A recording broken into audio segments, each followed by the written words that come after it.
I'm Lynn Packer with the fifth in a series of reports on Kaysville, Utah's Hill Farms Homeowners Association. Larry H. Miller Real Estate is about to turn over control of a malfunctioning HOA to completely unprepared homeowners. Is fraud involved in the transition? We'll look at the facts. The planned turnover was announced in November last year by the HOA's management company. An email to members read, "Exciting news. Hill Farms developer to homeowner transition begins soon. We're anticipating the last homeowner lots in Hill Farms to be under contract in late spring of 2024. We've loved creating this community with you and are excited to begin the process of transitioning the leadership of the Hill Farms Subdivision Homeowner Association to the residents of Hill Farms." Manager Amber Flink's email is off to a bad start, calling it a developer to homeowner transition when it's supposed to be a declarant to homeowner turnover. The email goes on to say, "As we work toward a turnover in the spring, we are hoping to find 2 community members that would like to serve as advisory board members. It's hoped that these leaders will continue with the association after the turnover next year." Then it provides contact information. After that announcement in November, I emailed the HOA's attorney. "You already know I think it would take homeowners at least a year to prepare for turnover, and even then only after a mechanism had been set up for free and open communication. It appears that by the time the declarant, whoever that is, chooses to initiate turnover, there will be 352 homes in the HOA, spread across at least 4 different neighborhoods and 2 different cities. Destination Homes has truly created an HOA monster. How can all those members, in many cases 2 partners per home involving as many as 700 people, who may have differing opinions about turnover, organize?" Destination Homes, by the way, is a subsidiary of Larry H. Miller Real Estate. The HOA attorney responded, "I believe there are steps being taken to plan for the transition in the spring, which includes appointment of advisory board members to get those individuals up to speed on anything they will need to know. They will likely work with the board and Welch Randall, that's the management company, to make the transition as smooth as possible for homeowners. When the turnover election occurs, the newly elected board members will take over decision-making of an entity already in place." The attorney's response had come just days after the Hill Farms HOA Board of Directors met to consider a list of 5 members who wanted to become advisors to the board. On February 9th, after I asked who was chosen as advisory directors, I was sent a letter. The advisory board members are currently John Sundloff and David Broberg. As of the date I published this report, those names had yet to be announced to all homeowners. I'd also repeated a question I'd been asking for 2 years. Who is the declarant? I'd been asking over and over what entity is the declarant and who represents it. Finally, attached to that same February 9th letter, the attorney provided this document, which he claims shows the entity that has had full control over the HOA had been changed twice and is now Destination Construction, a subsidiary of Larry H. Miller Real Estate. Is it a sham document meant to deceive homeowners, or even fraudulent? More in a few minutes. This episode of the Hill Farms HOA saga is the 5th in a series. The first was published in 2019, then 3 more followed. Before continuing with this episode, you should at least watch the 4th before finishing the one you're now watching. I put the link to the 4th in this video's description. There's a disaster looming for Hill Farms HOA homeowners, and it's scheduled to hit before June. Homeowners with the so-called turnover would go from 0% control to 100% control in a flash, from a dictatorship to a democracy. There's been no homeowner organization, no preparation.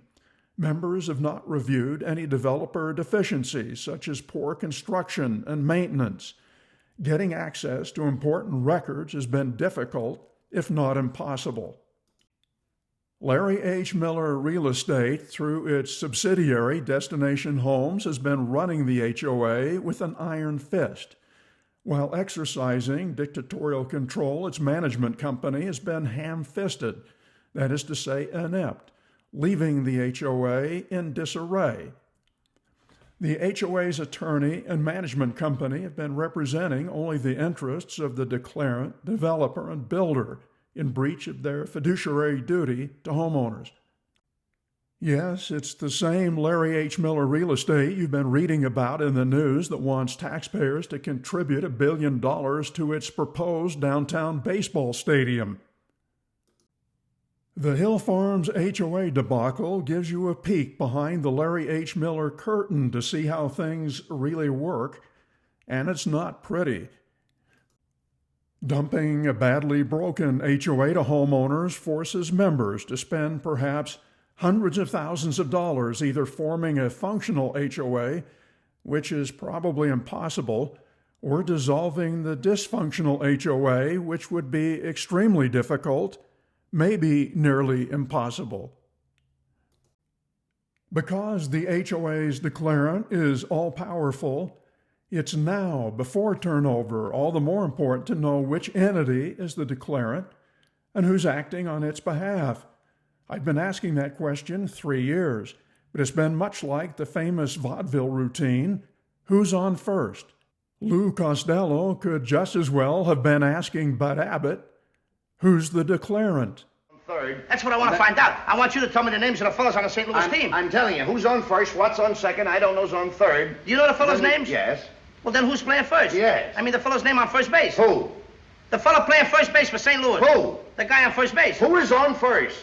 Well, what are you asking me for? I'm not asking you, I'm telling you, who is on first? I'm asking you who's on first. It turns out that the answer to the question, who's the declarant, is as muddled as Abbott's answer to who's on first. Destination Homes' trumped-up answer came in the form of this document I showed a few minutes ago, a document that turns out to be bogus at best. But before I go into detail, I'll first back up to the beginning. At one time in the beginning, it was clear, spelled out in the recorded Declaration of Covenants, Conditions, and Restrictions. The declarant, the corporation, was Legacy Neighborhoods, LLC. The declaration provides two classes of members who can vote. Class A members are the property owners who have one vote per lot. The Hill Farms homeowners had never cast a single vote in the HOA's 10 years of existence. The declarant, Legacy Neighborhoods, is the Class B member who has an astounding 100 votes for each lot that it owns and 100 votes for each acre of undeveloped land it owns. I should note that the declarant, Legacy Neighborhoods, never owned any lots, only acreage. How long did Legacy wield absolute power at the ballot box? Until 90 days after the total number of votes for the Class B member is less than the total number of votes for the Class A members. At this point, I'll show who the main players are. Legacy Neighborhoods was the declarant and the entity that purchased land for the subdivision. It was managed by Cammie Marriott and David Bailey, who formed the Hill Farms HOA. Marriott was also a manager for Golden Land Management, the project's developer. Developers are most often the declarants, but not in this case. David Bailey was also a manager for Destination Homes along with Brad Wilson. They were the builder and had exclusive rights to build homes there. But in 2022, they sold to Larry H. Miller Real Estate. My June 2023 YouTube video reported breaking news. I reported turnover should have occurred the previous year. and the Destination Homes, Larry H. Miller Real Estate were exercising illegal control. This was one of the slides. Declarant control ended at least a year and a half ago, but kept it secret. The declarant never owned any lots, but the declarant sold its last acreage in July 2021. This is the evidence the declarant sold its last piece of Hill Farms undeveloped land, a recorded deed signed by Cammie Marriott, thus ending all voting rights. But wait, hold on a minute. A month after my report, the HOA's attorney acting for Larry H. Miller Real Estate created a document that purported to show that declarant rights had been passed on to another entity that still owns lots in Phase 7, thus extending declarant control. So who's on first? This is the document I showed near the beginning of this episode. It's an assignment of declarant rights. It shows the former declarant, Legacy Neighborhoods, signed by its manager, Cammie Marriott, transferring rights to her other company, Golden Land Management, the developer, also signed by Cammie Marriott, who then purportedly transferred rights to Destination Construction, the Larry H. Miller Real Estate subsidiary, all on the same day. It's a heck of a magic trick. The transfer of declarant rights document is not notarized, and it was not recorded with the Davis County Recorder's Office. Right off the bat, it's not valid. Larry H. Miller Real Estate does not have declarant rights.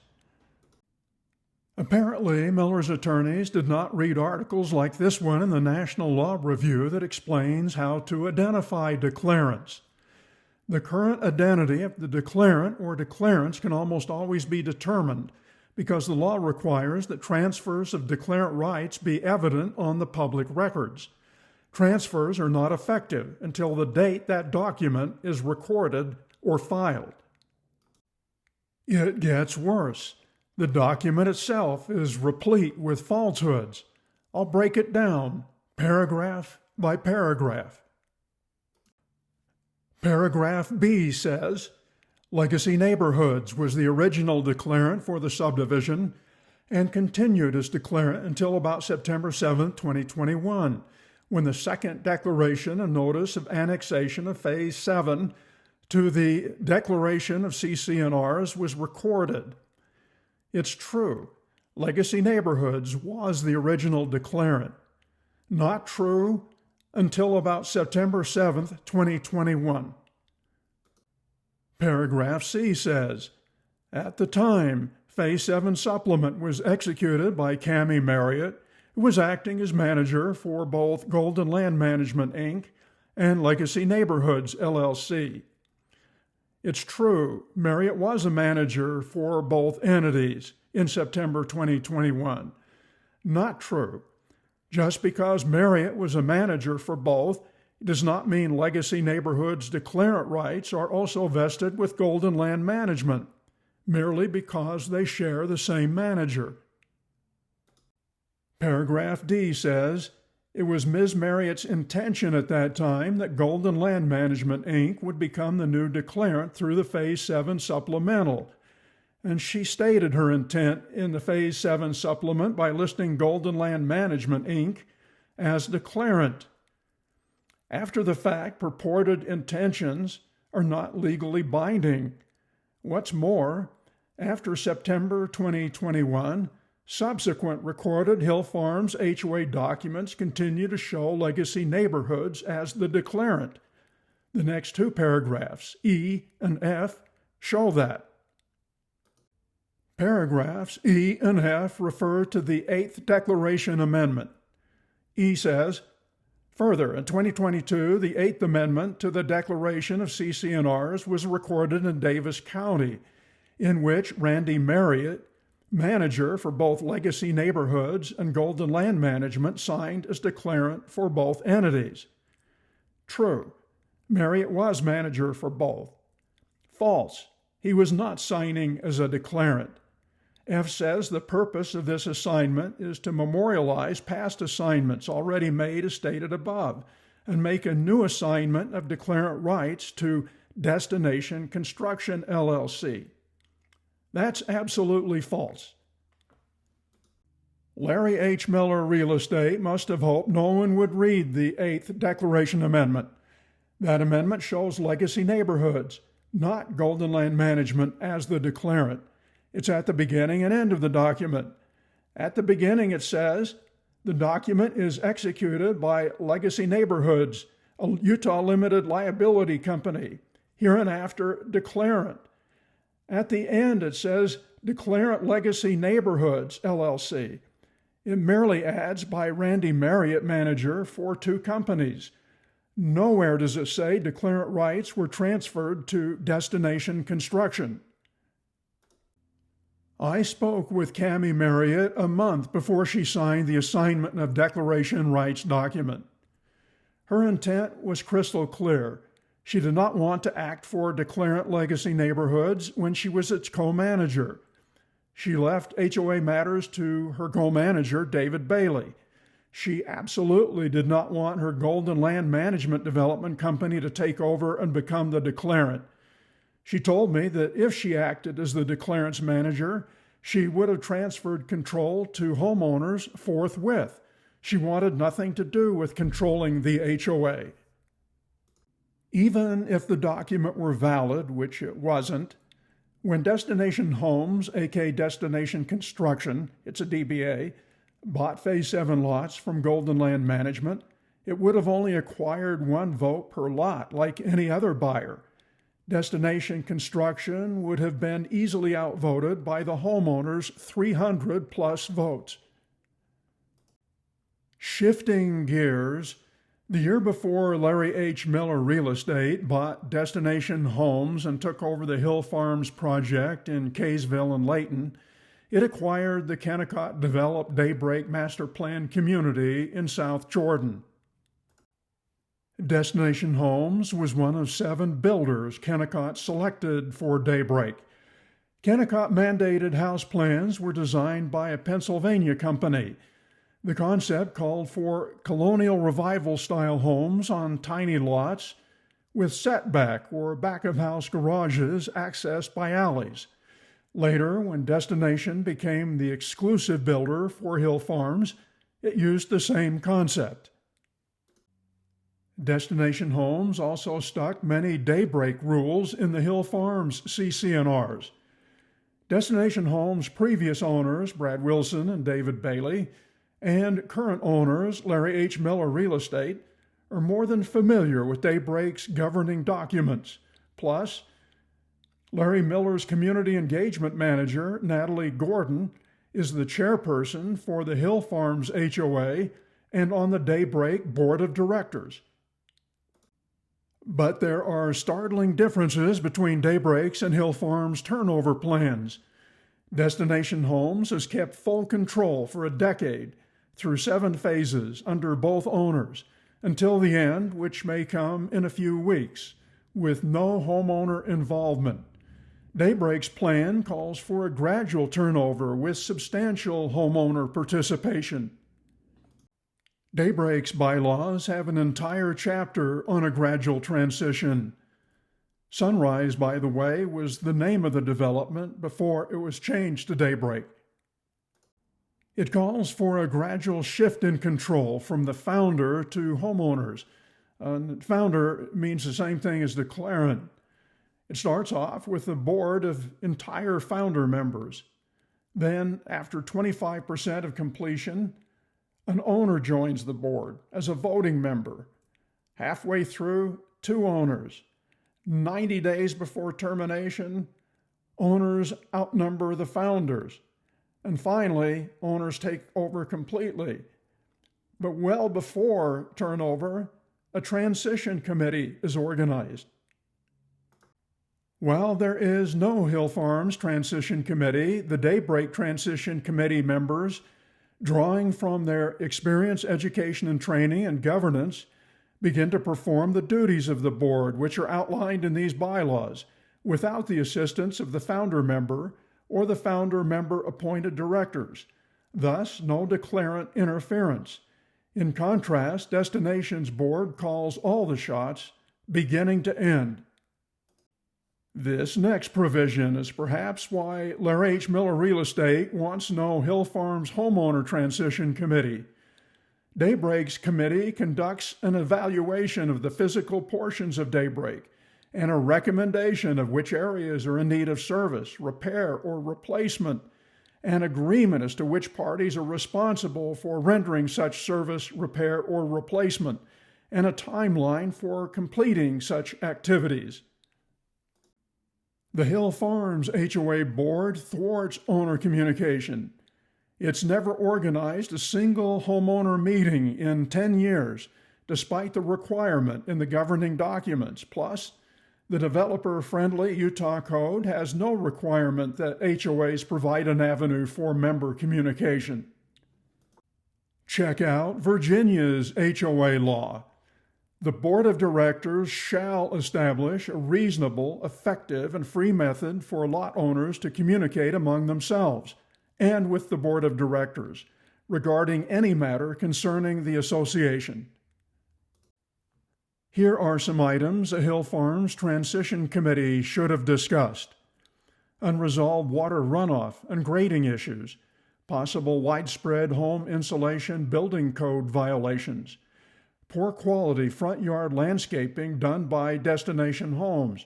They had to meet minimum Kaysville City requirements, so they exempted themselves from following landscape rules. Substandard, even in some cases, no landscaping by homeowners after taking possession. Bad park and common area construction. Some parks need rebuilding to correct Destination Homes deficiencies.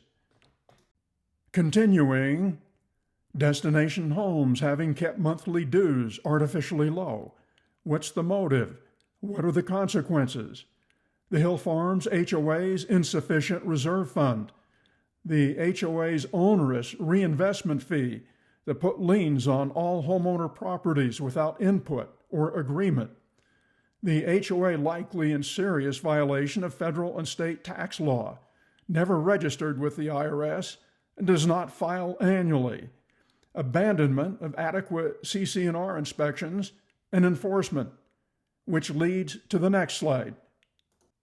The HOA's death knell sounded when the board and its management company decided to quit enforcing the CC&Rs fairly and thoroughly.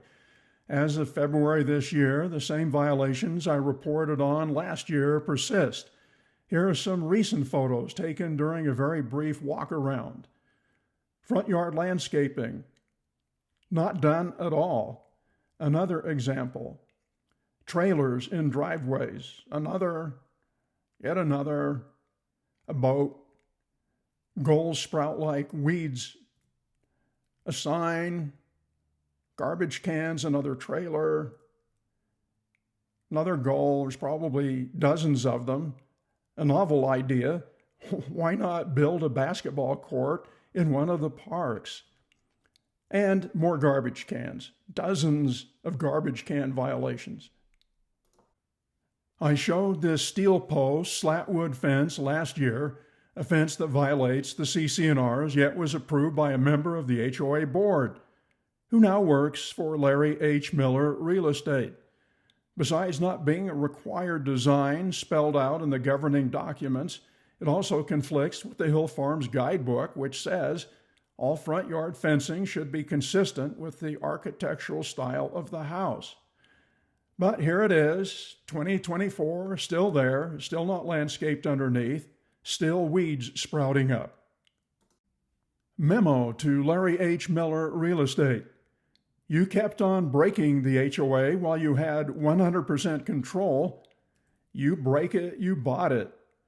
Before you turn over control to homeowners, you need to either fully fund bringing the HOA into full compliance, which would likely cost hundreds of thousands of dollars, if even possible, or fully fund its dissolution, which is slightly more possible and would also likely cost hundreds of thousands of dollars. That's the end. If you have comments, corrections, or questions, you can email me at lpacker636@gmail.com. It's also state law that HOAs provide the name of a primary contact person. Here's that information.